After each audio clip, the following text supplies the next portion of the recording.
There we go. Now we got our red dot. Okay, so what do? We add them together, but what else do we have to do? We have to line up that decimal point. And I'm going to ask you to forgive my handwriting this evening. My pen broke, so I am back to trying to use my mouse. Usually I'm a little bit better than this, but this is becoming a little silly. Let me see, hold on. Let me try.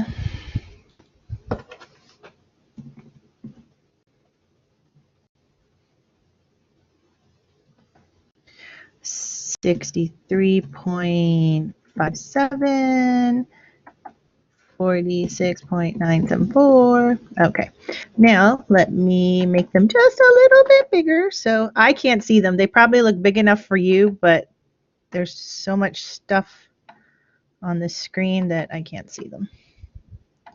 And now we will line up our decimal points. We will put our plus sign right here. And we will underline everything. Okay, that worked a little bit better. So I can get this thing working properly. Okay, so we know that in our first line, we have to add some zeros because we don't know what's going here or here are zeros. So our first row, of course, is going to give us 5. We know our decimal point is going to stay in the same place. So what is 7 plus 7 plus 2? Correct. So we put the 6 here. And we carry the 1. Okay, 9, 5, 4, 1. That is 19. So there's the 9, and we carry the 1. 6, 3, 0, and 1. It is 10. Okay. 6, 6, 4, 1. 6, 6, 4, and 1.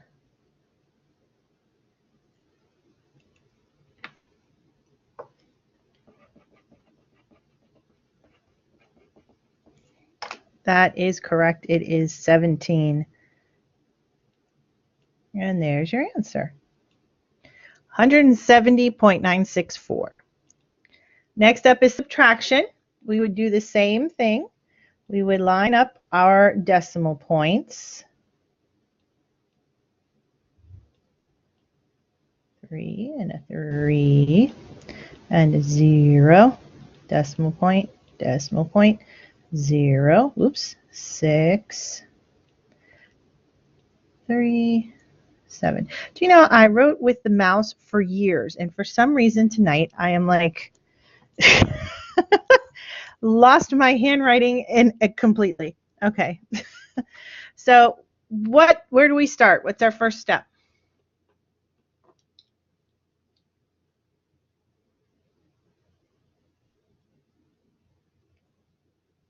We're going to have to borrow. That's right. So we borrow from this 3. And it becomes a 2. And now this is a 13. So what is 13 minus 7? It is 6. The 6 there. Decimal point is going to stay in the same spot. Okay. Then we have 2 minus 3, which we can't do. So we borrow 9, 9, 12. 0. So what is 12 minus 3? It is 9. 9 minus 6? 3. And 9 minus nothing is 9 and 0. Like I said, you've seen these questions before. They were on our week 1 quiz. Okay, next up, multiply and round. This one we've seen before. Remember, we usually count how many decimal point, how many digits after the decimal point there are, right, is where we start. So we count and there's 2. And that's how many spaces after we multiply we're going to move back from the right. I'm going to fix that 6 because that didn't look like a 6. There we go. So now we do 6 times 1, which is 6. And what's 6 times 7?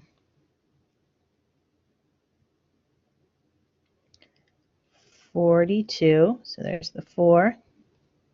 And then we have a 6 times 1 plus 4. That is 10. So now we take our number 2, and that's how many spots we're going to count in. So we start here at the 6, 1, 2 spots. So the decimal point will go between the 0 and the 2. Right there. Okay, now we have to change this this fraction into a decimal. That's what that says. I know it's all garbledy-goo, but it says to change this fraction into a decimal. And to do that, remember I gave you the first step is, can you reduce first? Because if you can do that, do that. Okay, it makes the numbers a little bit smaller. And then, of course, to make a fraction into a decimal, we simply divide. Okay, so can we reduce first?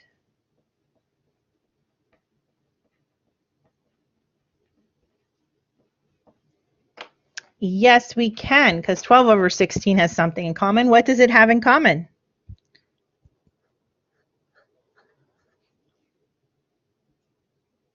It has 4 in common. That's right. So 12, so we're going to divide the top and the bottom by 4. So what is 12 divided by 4? Okay, it is 3. And 16 divided by 4 is 4. So now we get 3/4, which is equal to how much as a decimal? 3/4 of a dollar. That's right, it's 75 cents. 0.75. Very good.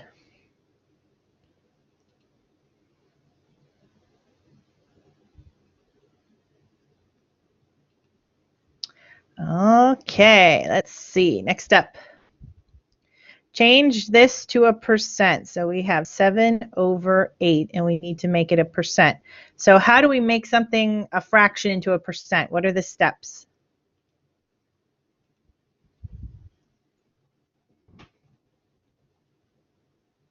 What's the first step?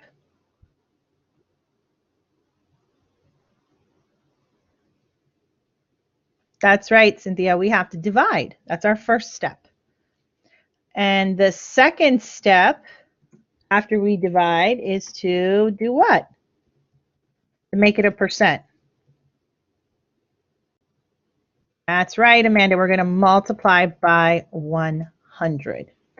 So let's start with our division. So we put the 8 here. Division sign, 7. Decimal point, decimal point. Give ourselves some zeros. Okay. 8 goes into 7, 0 times. 8 goes into 70, how many times?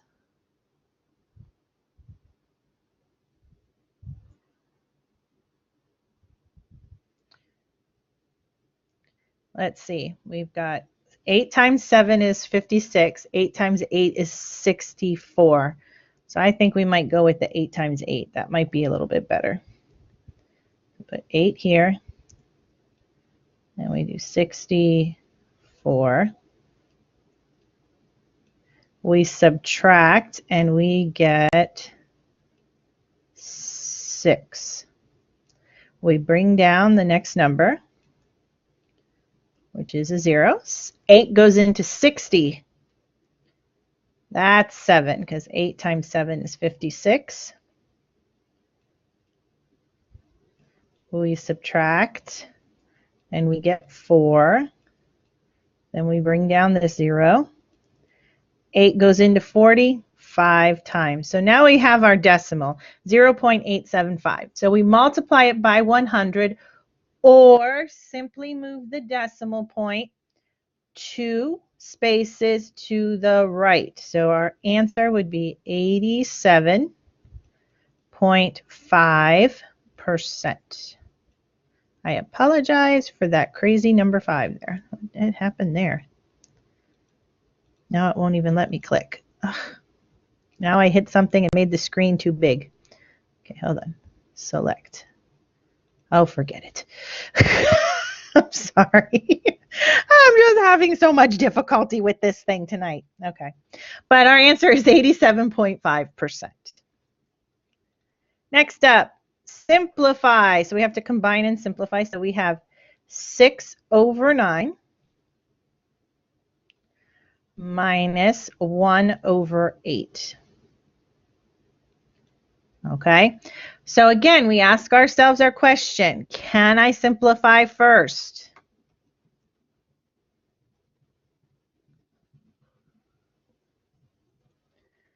Okay, yes you can.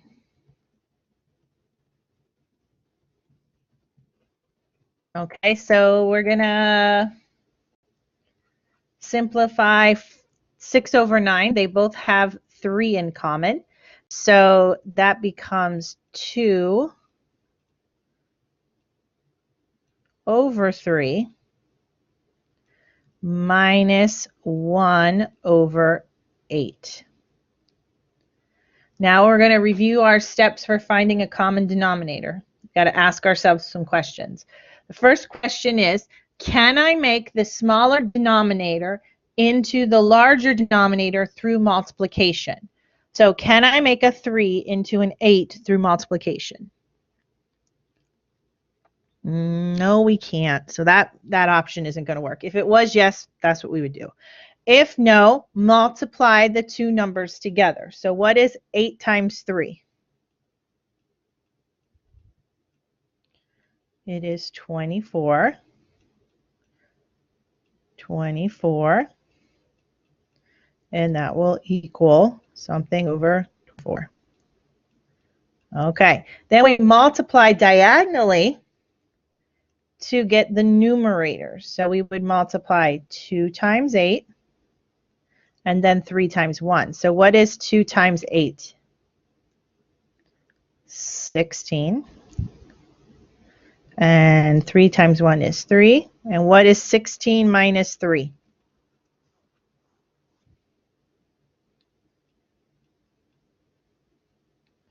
That's right, 13 over 24. And you're done, because 13 is a prime number, so you're good.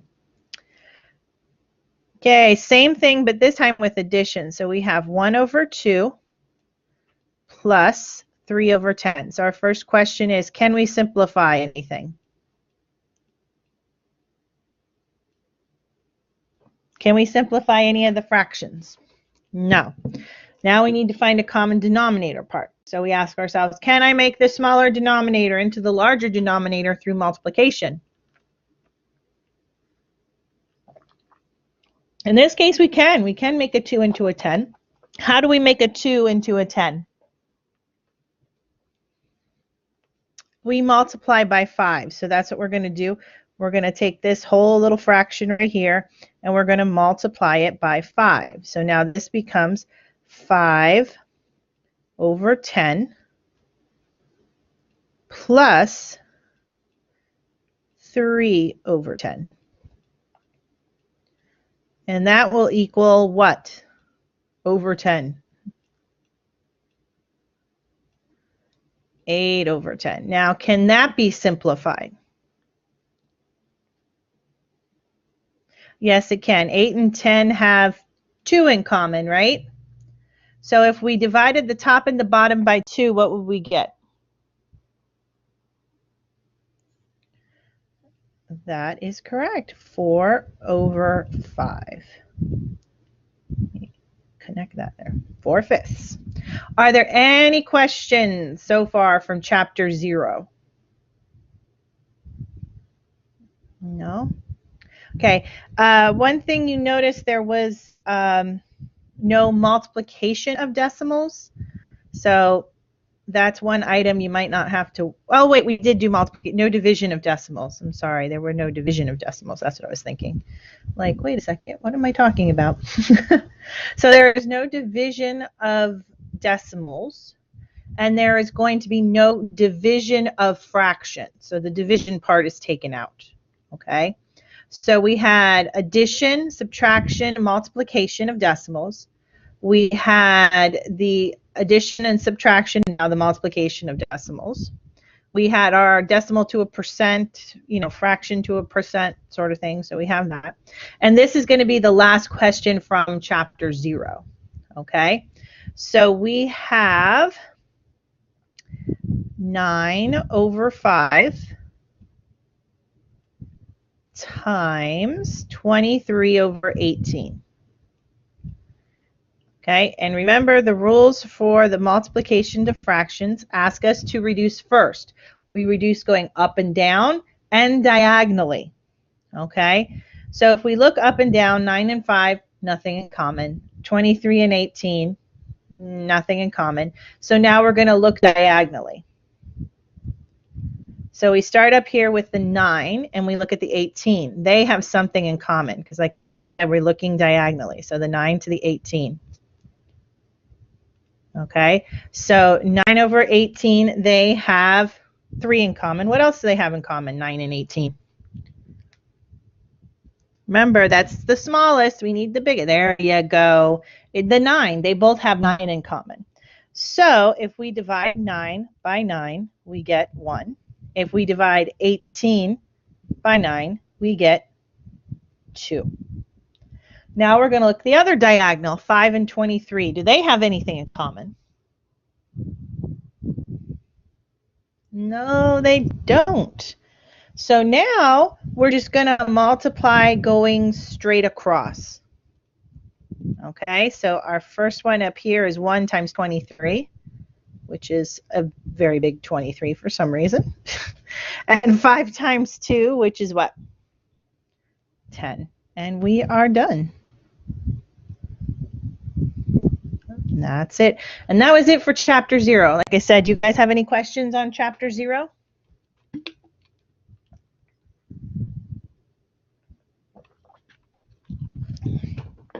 Okay, then we will chug right along to chapter 1. Chapter 1 was our sign numbers, addition, subtraction, multiplication, division of sign numbers. Our exponents, something is squared, that means it's times itself. If it's to the third power, it's times itself 3 times. And order of operations was also in this chapter. And our substitution problems, where we replace a letter with a number and combining like terms. So those are the things that were in this section. So here's our first problem. What is our first step?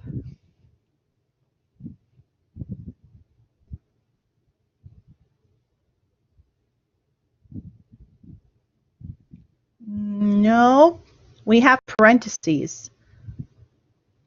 We have parentheses. Parentheses should automatically in your brain say, I have to do the blank. The distributive property. Anytime there's parentheses, distributive property, a positive times a negative is a negative. Then you rewrite the problem. So now it becomes 2 minus 12. And some people goes, well, I already can see it's a subtraction. That's great, but sometimes when you do that, you make what we call those little silly mistakes. Yeah, I'm sure many of you have realized you've done 1 or 2. I do them myself. So you got to make sure you work it out so you can see, okay, that's right. I know, take your time. I know okay, now I know that is a minus. I'm not making a boo-boo. I'm not adding those things together. I am subtracting, okay? Then remember I said if the second number is bigger than the first, then the answer is negative. And always find the sign first, then do the math. Okay, so we found our sign. Now we're going to work backwards. 12 minus 2. And we get our answer. Okay. Next up. Same thing. We see distributive property happening. A negative times a negative is a positive. Rewrite it with the positive first. 5 minus 13. So now is our answer going to be a positive number or a negative number?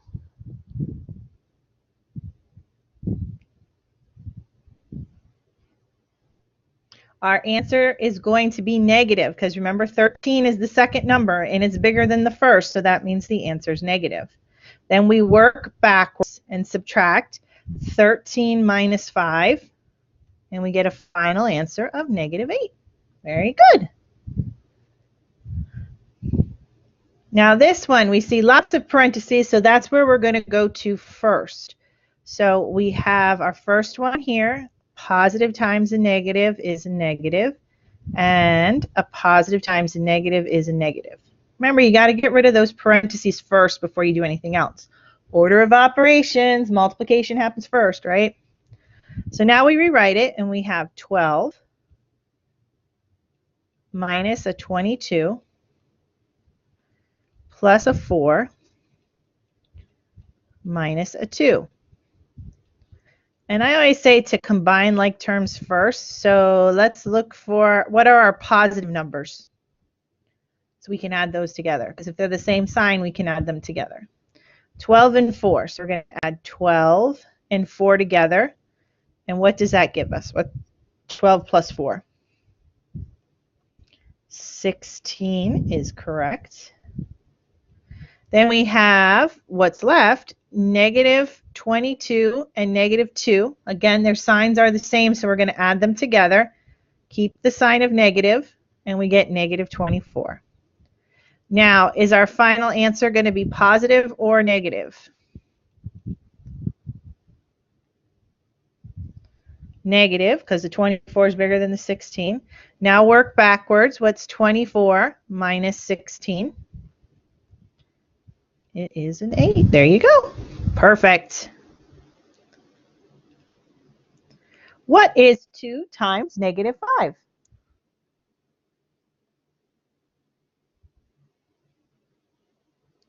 It is a negative 10. That is correct.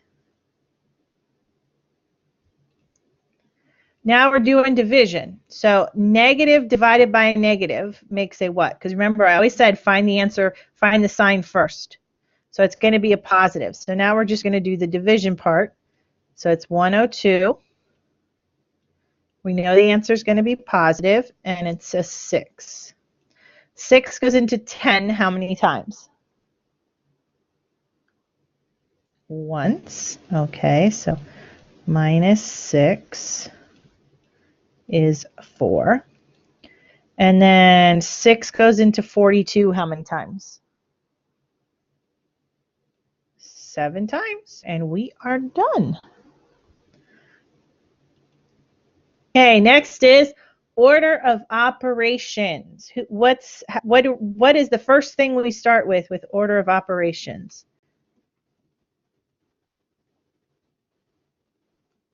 The parentheses. So let's start there. What is 10 minus 4?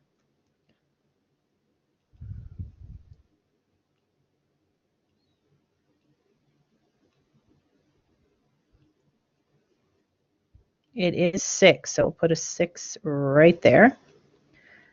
And divided by a 3 times a 4. Okay, what's the next step?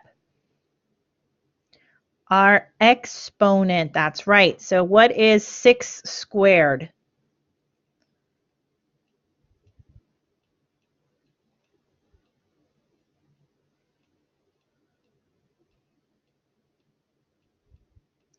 Is 36. Perfect.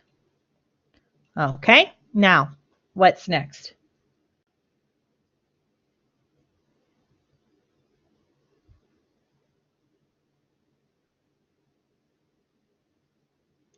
Division is next. Remember, multiplication and division happen at the same time, so we go from the left side of the problem to the right side of the problem. So what is 36 divided by 3?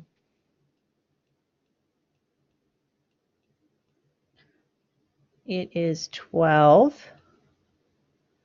Okay, and our last step is our multiplication of 12 times 4. What is 12 times 4?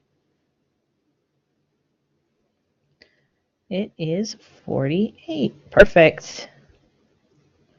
Very good.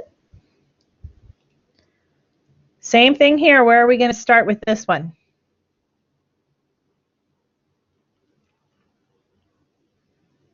There's no parentheses, but we would start with the absolute value sign. So what's the absolute value of negative 6? That's right, it is 6. So now we're going to have 6 plus 60 divided by 60 times 2 squared. Okay, now what? Our exponents. So 6 plus 60 divided by 60. What's 2 squared? Times 4. Okay, what's next? Division. So 6. What is 60 divided by 60? Plus 1. Okay. Next, multiplication. So we come up with 6 plus 4, which will give us 10. Perfect. Combining like terms. Where do we start here?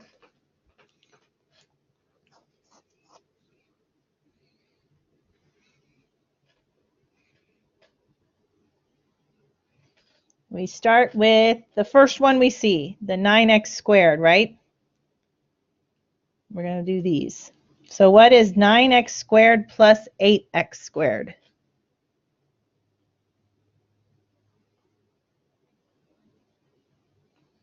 Nine x squared plus 8x squared gives us 17x squared. So we'll write 17x squared. Okay. And then next up is 6x plus 2x. What's 6x plus 2x?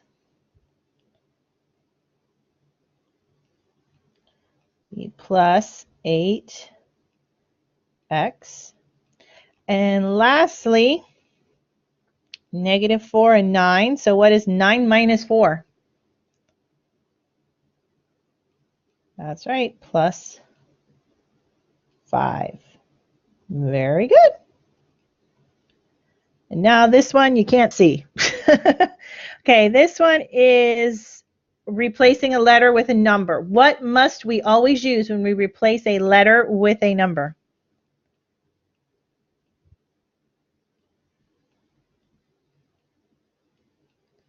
That is correct. We must always use parentheses because when a letter is next to a number, it does mean multiplication. So we have to put those parentheses so that we know we are doing multiplication. Let's see, 7 plus 12. Okay, let's start with the top, right? 14 times 7.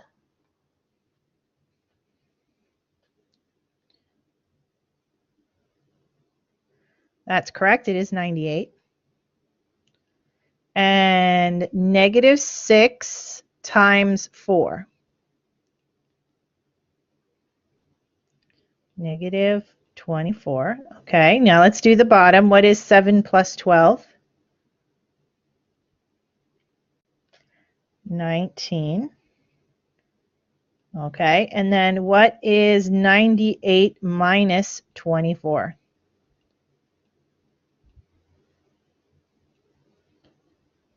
74. You got it. Oh, I think that just as long as you remember to use parentheses, those ones should be okay. Did you guys have any questions at all? No? Okay, well, here's another one. So we're going to be replacing the letters with the numbers. So we're going to be using parentheses. So we have 2 parentheses 6 squared minus 3 times 6 times negative 5 plus 3 times negative 5 squared. Okay, so let's start with the exponents. So what is 6 squared?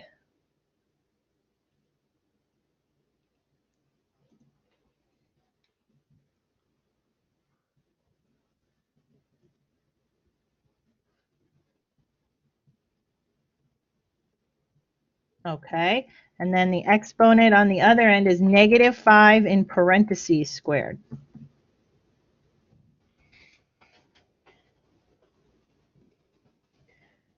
That is correct. So now we get this, right? So what is 36 times 2?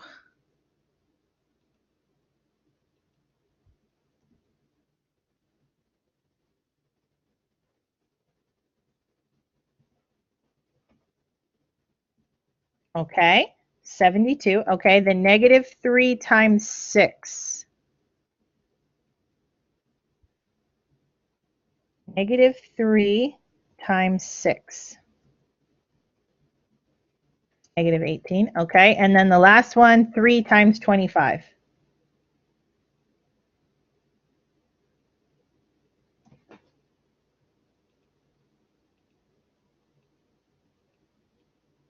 Okay, we have one more multiplication to do, which is this one right here.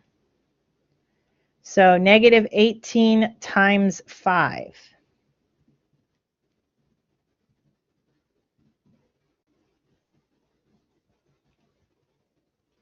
That is correct. It is 90. And then our last step is that of the addition of 72 plus 90 plus 75.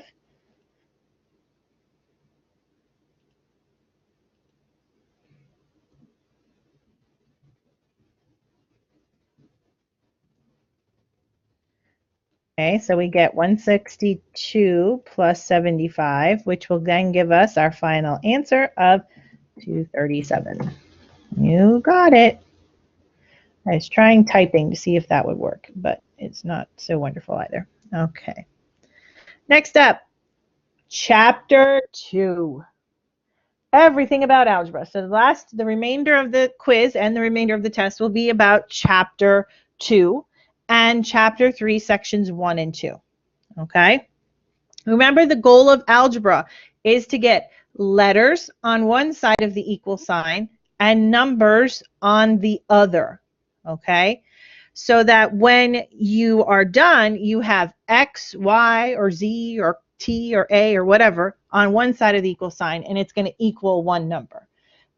It's just going to make it, you have to get it that, letters on one side, numbers on the other. Move smaller numbers to larger numbers to avoid negatives, right? So we take a look at this problem, and what's the first thing we notice?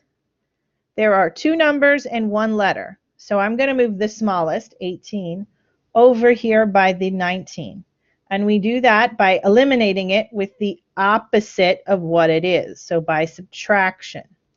So this would leave us with X being equal to 19 minus 18. And what is 19 minus 18? That is correct. X will equal 1. Perfect. This says 4 times a number equals negative 28. How do we undo multiplication? With division. So we're going to be dividing both sides by 4. So what is negative 28 divided by 4? That is correct. Negative 7. Perfect. Next up, we see one letter, which is 8x, and two numbers. So that means we got to combine things. So we got to move this 2 over here by canceling it out through subtraction, the opposite. So now we're going to have 8x is equal to 66 minus 2. And what is 66 minus 2? So 8x will equal 64. So what are we going to do next now that we have 8x is equal to 64?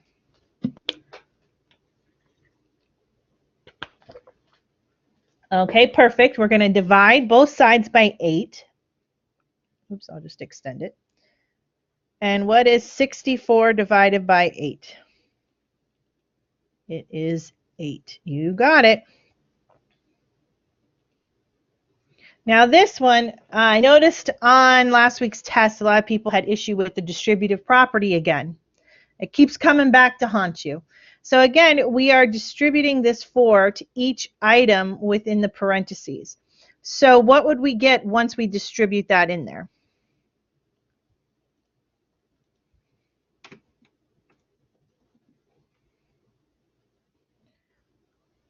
That's correct, 4x plus 8.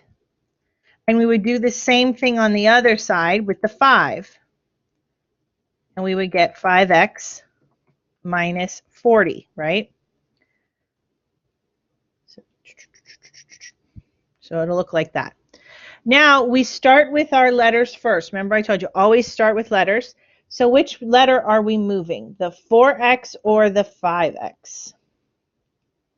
The 4x, we've moved smaller to larger, right, to avoid negatives. So that 4x is coming over here by subtraction, right?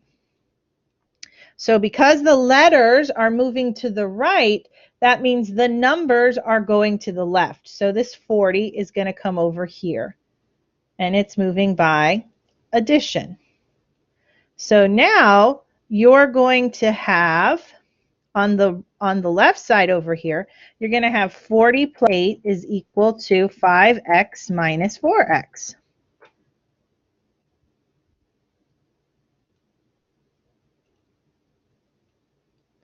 Okay, so what is 40 plus 8? That is correct. And 5x minus x gives us our big whomping x. And there's our answer. Any questions? We only have 3 more problems left. So if you have any questions. No? Okay. Next up, inequalities. Remember I told you with the inequality, a lot of people made the mistake of choosing the wrong one. You have to look at, this says greater than, and there's no sign underneath it. And a lot of people chose the one with the equal sign underneath it. So that you have to be careful of. So the first thing we notice is that there is a distributive property going on right here. Okay, so the first side, the left side here stays the same. So it's going to be 25x plus 15. That's going to stay the same. Then we go this way and we do 5 times 4x, which is what? 20x. And then 5 times 2 is negative 10. Okay, now we're going to move smaller numbers to larger numbers, starting with the letters first. So which one am I moving? The 20. By addition or subtraction? It is being subtracted. That is correct. Since the letters are going to the left, the numbers are coming to the right. So there's that 15 by subtraction. So now we're going to have 25x minus 20x. The inequality sign we don't bother with. It's going to just stay there. And negative 10, negative 15. Okay, so what is 25x minus 20x? It is 5x, okay. And then negative 10 and negative 15. Signs are the same, so we add them together and keep their sign. Negative 25. And now we're going to divide both sides by 5. And we get that x is greater than, what's negative 25 divided? Oh, somebody already gave me the answer. Negative 5. Okay? So we didn't have to, you just leave it the way it is. So when you look at your answer choices, you make sure you pick one that doesn't have the equal sign underneath it because it wasn't there in the beginning. Okay, next one, similar process. So we have the distributive property going on right here. We notice this time it does have the equal sign underneath it. Okay, so we're going to have 18x plus 15. And we'll put the inequality sign, and it has the equal sign underneath it. Then we do 3 times 5x. What is that? It is 15x. And negative 3 times 3 is negative 9. So now we start with the letters first, moving smallest to largest. Which one do I move? The 15x comes over here by subtraction. So since the letters are going to the left, the numbers are coming over here to the right by subtraction as well. So then we'll have 18x minus 15x. And then we'll leave the inequality sign with the equal underneath it. Negative 9 and negative 15. So what is 18x minus 15x? It is a 3x. And then negative 9 and negative 15. Negative 24. So now we're going to divide by 3. And what is negative 24 divided by 3? It is negative 8. Perfect. Last one is a graph. And all of you are going, ooh. Okay, just because this is sort of written in an odd way, you can't quite see what it says. It's supposed to be 7x minus 4 is equal to 6x plus 2y. Okay, and usually what we like to do in a situation like this is to combine like terms. Or you can put it in the slope-intercept form, which is y equals mx plus b. If you were reading your textbook and went ahead, you could get that. But what we're going to do for our purposes is we're just going to combine the x's because that just makes it easier, one less thing to worry about. So we're going to solve it just like we would for algebra. We would move this x over here by subtraction. So what is 7x minus 6x? So we're minusing a 6x. So that would leave us with x minus a 4 is equal to 2y. Now this formula right here, x minus 4 equals 2y, is the one we're going to use now instead of dealing with all the nonsensicals over there.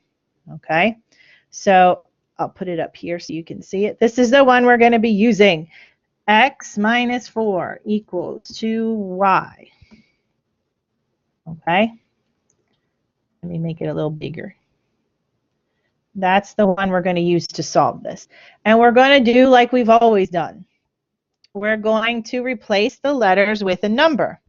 In this case, we are going to use, we have x, we have y. Right? And we'll do when x is 0, we'll find out what y is. And when y is 0, we'll find out what x is. And if we need one more, we'll add another number. Okay? Probably 2. So let's start out with x is 0. So if x is 0, so it'd be 0 minus 4, right? So 0 minus 4 is equal to 2y. So this is negative 4 equals 2y. So we would divide both sides by 2. So what is negative 4 divided by 2? Negative 4 divided by 2 is negative 2. Okay, now we're going to do it where y is 0. So this will become x minus 4 is equal to 2 times 0, which is, of course, 0. So x minus 4 equals 0. So we have to move that 4 over to the other side. And x would equal positive 4. So when when y is 0, x is 4. We really only need 2 points to graph a line. I know the book says 3, but in actuality, you only need 2. So our first one is x. Remember, x is what we always go first. That's the left or right. So our x is 0, so we're going to stop right here in the middle. We're not going anywhere. And y is negative 2. That means we're going to go down 2, and that's where we're going to put our dot. Okay? The next one is x is 4, so we go over to 4. And it says y is nothing, so that means it's going to be here. Then we take our line, connect the dots, and there we go. We're done. Okay, that's all you really need to do. Everyone did pretty well on that in last week's test. A lot of people got the x and y's confused though. But if you did get it wrong, that's usually what it was. You put the y first and then the x. So it did come out a little different. But that is our last question. Did you guys have any questions?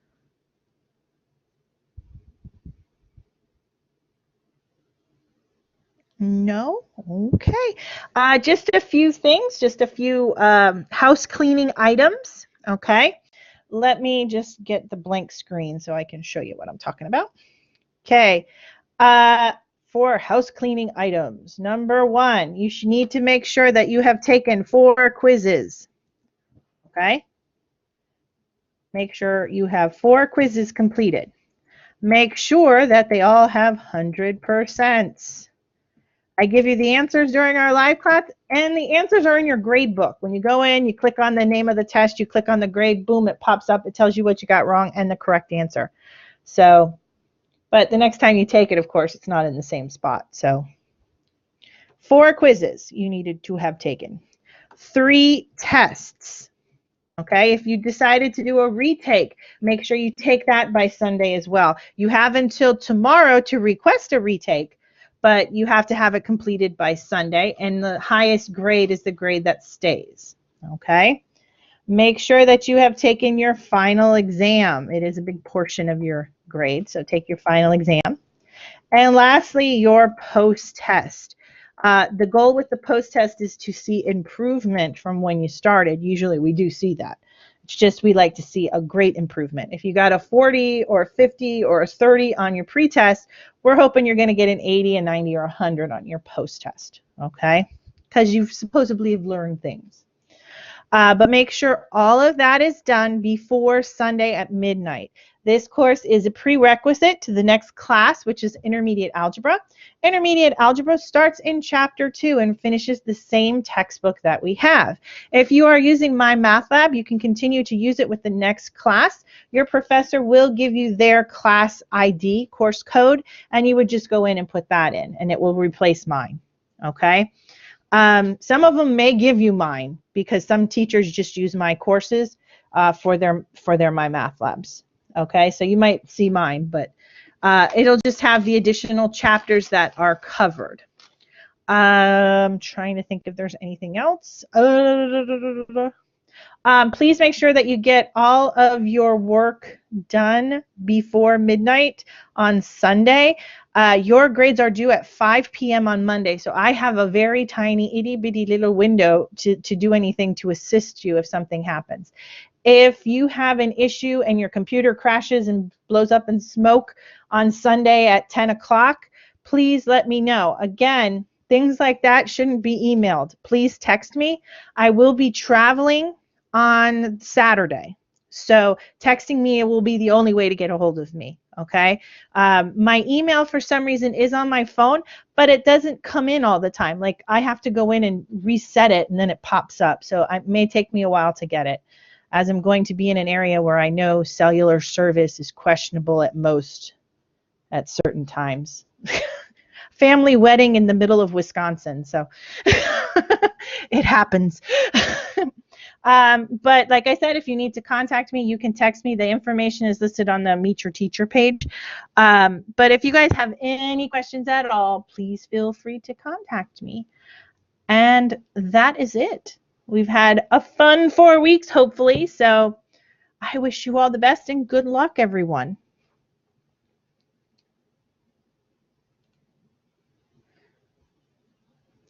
You're welcome. Hopefully you learned a lot. So now put it into practice. You all have a wonderful evening. And we finished a few minutes early.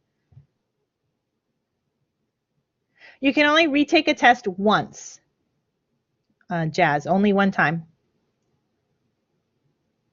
The quizzes you can keep taking. It's just the test is only one shot.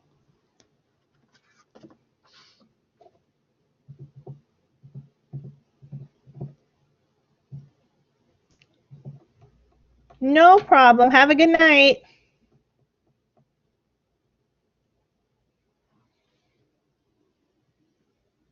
Bye, everyone.